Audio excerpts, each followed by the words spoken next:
यहां तक कि पहले गेहूं, चावल, दही, लच्छी, छाछ इस पर भी टैक्स लगता था। आज ये सब जीएसटी के बाद टैक्स फ्री हो गए। 18 जुलाई 2022 से लागू होने वाला है। अब इन वस्तुओं पर लगेगा GST.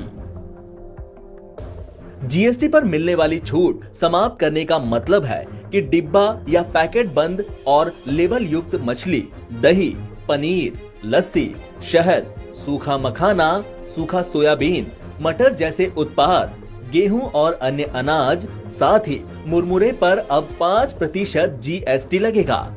No, I think GST is a fantastic initiative. If you look at how things were pre-GST, there were so many challenges of moving material across state borders.